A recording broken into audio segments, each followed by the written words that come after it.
kan ò lè ṣe ìtìláwù rẹ̀ àfọlọ́hun nìkan. Aṣọ ni tẹ̀kíwé ohun tó ti wá sọ fún wa wípé òun ni ká wọ̀. Ọ̀wà ni khusu zinatakum inda kulli masjidin. Ẹ bá ń wá àyà náà kìí sasọ káwé láwàní kìí sasọ káwọ jàlábíà kìí sasọ káwọ agbádá kìí sasọ kí á lo perfume kìí sasọ ká lo gbogbo ẹ̀ lọ́lọ́run ní amú lọ mọ́sálásí. Ya bani Adam. Ọlọ́run lẹ́yìn ọmọ ànábì Adam. Khudhu zinatakum inda kulli masjid. Khudhu zinatakum. Ẹ mú ọ̀ṣọ́ yín wá dó èmi Ọlọ́run inda kulli masjidin. Ní gbogbo bí tẹ́ bá ti sin lọ́hun ní mọ́sálásí ẹ má gbàgbé ọ̀ṣọ́ yín sílé. Wakulu. Ẹ wá jẹun ẹ tó wá mọ́sálásí. Washrabu. Ẹ sì mú mi ẹ tó wá mọ́sálásí. Wala tusrifu. Ẹ sì má jàjẹ jù ẹ má máa mú jù. Innahu La yuhibbul mujrimin. Khusu zinatakum kìí sasọ lọ́rùn ní àwọ̀. Aṣọ kìí ṣe pé aṣọ yìí ní ń sọ. A gbọ́dọ̀ má wọ ọ̀ṣọ́ tẹ́lẹ̀ onídìíkọ́ làwọn wọn sọ fún wa pé òṣùṣù iná takùn ní dàkún ní masjid bẹ́ẹ̀ bá fẹ́ ọ mọ́sálásí ẹ lo zina ẹ lo nǹkan ọ̀ṣọ́. Yẹyẹ gbọ́ dìgbà tó wà pé ọ̀fẹ́ káyìlá ọ wà ní mú aago ó lo pẹ̀fún ọ wà wọṣọ gidi ọ wà gbádá wọn ni mo lọ́nà ọ̀fẹ́ lè káyìlá ni èyí ń kọ́ lọ́lọ́run wí n ti ń pè ní zina òun náà ni libasu tẹ̀kì wá tó sọ lẹ́ẹ̀kan ni prepare bẹ̀rù Ọlọ́run ìbẹ̀rù Ọlọ́run ni n ti ń pè ní zina kí náà ń pè ní lọ́dọ̀ ilé ìbò ọ̀ṣọ́ kí náà ń pè bẹ́ẹ̀ ṣe fashion la pè ní àbí kínú ta lè pè ní fashion àbí ẹ lo material tó da ẹ lo fashion ó ti yé báwọn ẹ prepare ara yín ẹ lo perfume àmọ́ kìí ṣe perfume tí a ń lò sára kìí ṣe fashion ti designer ẹ lo designer àmọ́ designer no kìí ṣaṣọ báyìí ìbẹ̀rù Ọlọ́run ni ẹ prepare. Tẹ́ bá wọ mọ́sálásí ẹ jẹ́ kí ìbẹ̀rù Ọlọ́run ọba yín wọbẹ̀ ẹ pìpì rẹ̀ dáadáa torí tẹ́ bá ti gbẹ̀rún dúró ẹ gbọ́dọ̀ rántí nǹkan kan mọ́ àfẹ̀mí Ọlọ́run ó ti yé báwọn òun ni zina tọ́lọ̀ ní kí á lò ní ibi tá a wá lọ ń bẹ̀ ó rí i pé ìbéèrè tó béèrè mọ́ kan lọ jìnnà gbogbo jìnnà tí mo lọ ní náà ń padà bọ̀ wálé ni ibi tí ń padà bọ̀ wá ni wípé aṣọ ńgbà Ọlọ́run sọ̀rọ̀ aṣọ Ọlọ́run ọ̀ṣọ́ style kan aṣọ tọ́lọ̀ ní àwọ̀ lérí irun òun lásọ ìbẹ̀rù Ọlọ́run ìyẹn lè fi singlet lásán kírun rẹ̀ tí ó sì wọlé singlet lásán báyìí bẹ́ẹ̀ ni lọ́kùnrin ó ti yé báwọn ó sì lè wọ fi ń wọ níkà báyìí tí ó sì kírun tí ó sì wọlé ó lè wọ t-shirt tí ó sì wọ níkà tí ó débi ekún báyìí àbẹ́yìí tí ó dé ní susak ó ti yé báwọn 3/4 anything tó bá ti wọ̀ tó bá ti kọjá ekún ó ti yé báwọn anything tó bá ti wọ̀ tó bá ti bòdodo lọ́kùnrin ó ti wọlé tó bá sá ti bo ìdodo ara rẹ̀ láti bí báyìí ó sì bòdodo ara rẹ̀ dé àyè báyìí pẹ̀lú níkàtọ̀ wọ̀ sí ó lè fi kírun bẹ́ẹ̀ mahamuman wa imaman ó sì gbalada ọgbọ́n mahamuman wa imaman ó lè fi ṣe imam fún ó tò lẹ́yìn rẹ̀ ó ti yé ó sì lè tò lẹ́yìn èèyàn ó lè wá wọ shirt and trouser kó o fi ṣe kútúbà àjímà ìmáàmù ni ọ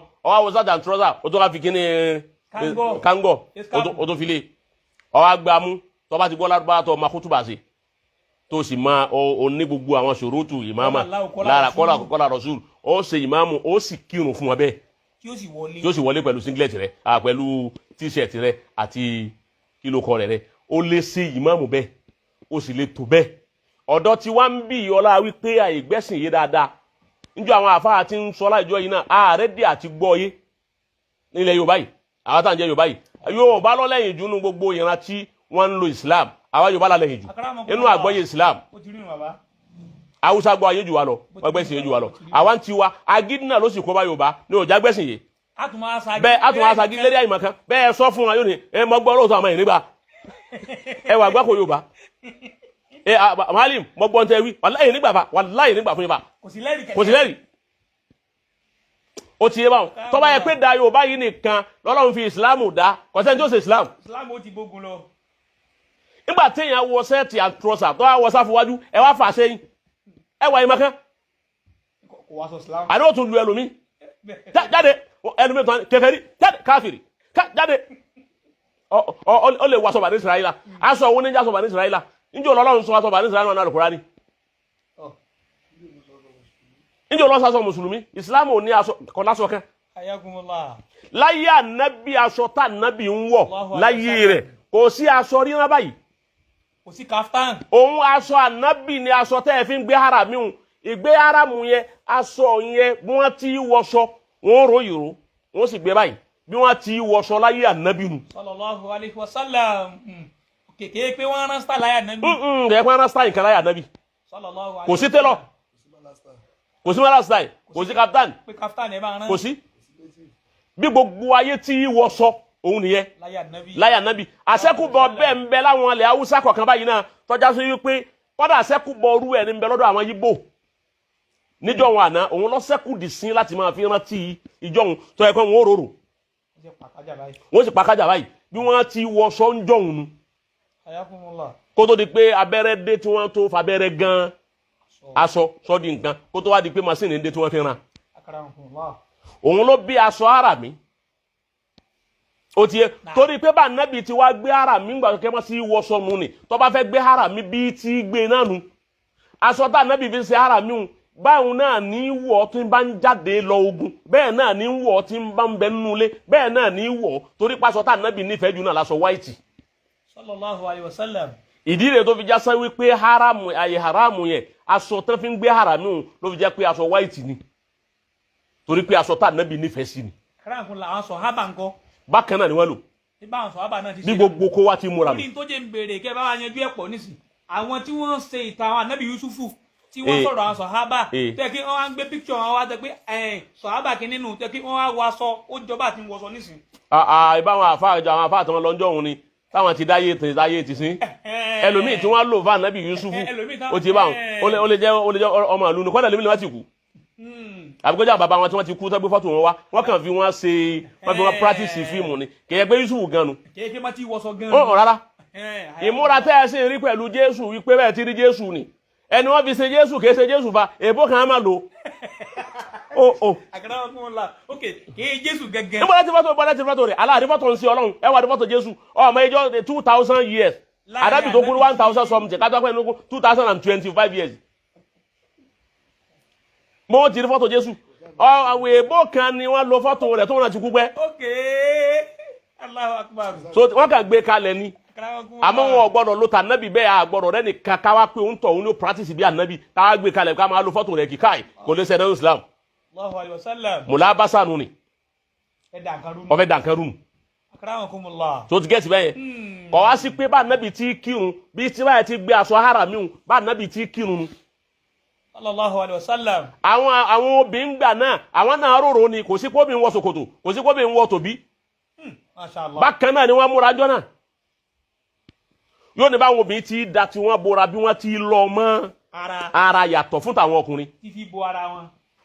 tífi bo ara wọn ala wasala bi sheikhain alkarimain ahlan wasala bi sheikhain alkarimain ad-doktorain ahlan bikum nurahibukum ila hadhihi alhalqati almubarakah wa jazakum Allahu khayra jazaa Ọlọ́run jari yín pé alkhọ́ọ̀dì náà kọ́sìm bí wọ́n ti wọ sọ́ngbà yẹn nu láyà nábì kò sí aṣọ wípé wọ́n rán sọ fà nábì kò sí télọ̀ bí wọ́n sì gbé ara mi tó bá fẹ́ bá nábì ti wọ sọ bẹ́ẹ̀ ti gbé ara mi tẹ́ bá lọ hajj abẹ́ lọ múra wọn bá nábì ti wọ sọ láyé tó fi kú láyé nu. Sallallahu alaihi wasallam.